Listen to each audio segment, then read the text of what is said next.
5 raisons pour avoir un podcast. Sur la vidéo d'aujourd'hui, sur les 365 révoltés divines, c'est Camille. Donc, je vais t'expliquer pourquoi, si tu n'as pas encore commencé un podcast, c'est une très bonne idée que tu réfléchisses et que tu te mettes.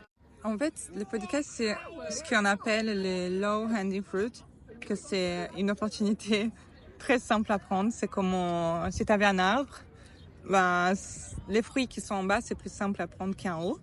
Donc, vaut mieux que tu prennes ceux qui sont en bas, que de faire beaucoup d'efforts que prendre ceux d'en haut. Et le podcast, c'est ça parce que, numéro 1, en fait, déjà, il y a la notion du timing. Les gens le consomment facilement, c'est quelque chose qui est à la haute, voilà, ça s'utilise. Et dans l'entrepreneuriat, en général, c'est toujours important le timing. C'est quelque chose qui se fait, qu'on aime, donc suis ce qui se fait, ce qu'on aime. Cherche pas trop loin. Ne cherche pas à réinventer la roue. Et semblable à la notion du timing, c'est la notion du temps, c'est que ça ne prend pas de temps. C'est au timing parce que c'est quelque chose qui est à la une, on va dire, aujourd'hui. Et ça prend pas de temps parce que tu peux prendre, un cours et enlever la vidéo, laisser juste l'audio. C'est déjà enregistré, tu peux partager ses enseignements, même des réflexions, des conversations. C'est fait simplement, en fait. T'as pas à te préparer, te montrer, juste à parler. Et une autre chose en lien avec le temps, c'est que ça ne prend pas le temps du public.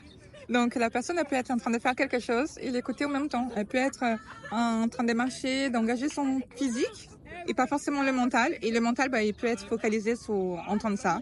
D'ailleurs, voilà, même moi, pendant que je suis à la salle ou que je suis en chemin en train d'aller quelque part, j'entends, j'écoute des podcasts et j'ai pas l'impression de perdre du temps parce que c'est comme si j'ai rentabilisé encore plus mon temps. Le temps que normalement c'est juste pour le trajet, là j'apprends quelque chose. Donc voilà, c'est quelque chose que les gens utilisent sans s'en rendre compte, sans avoir l'impression de perdre du temps et justement, c'est un gain de temps.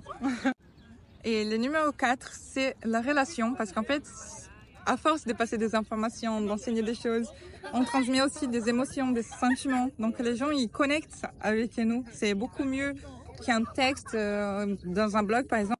Parce qu'il y a l'émotion, les sentiments, la personnalité de l'autre. Donc, on crée une connexion, même si on ne voit pas directement la personne. On s'attache et on a l'impression de la connaître juste par, les trucs en commun aussi qu'on a avec la personne. Et le 5e point, c'est qu'on diversifie et c'est très important. Ça nous aide à avoir d'autres listes de contacts avec les personnes. C'est une résilience. C'est un peu ce que j'ai déjà donné comme conseil dans les autres vidéos où j'ai dit, c'est important d'avoir différents réseaux parce que ça ne dépend pas que de nous. Et les podcasts, ça nous donne cette opportunité. Il n'y a pas que un réseau pour podcast. Il y a plusieurs que tu peux t'inscrire, mettre tes audios. Et c'est une façon d'avoir une nouvelle liste de contacts, quoi. Et voilà, si tu veux plus de conseils, inscris-toi sur les cours offerts. De toute façon, on se retrouve demain avec plaisir et avec amour.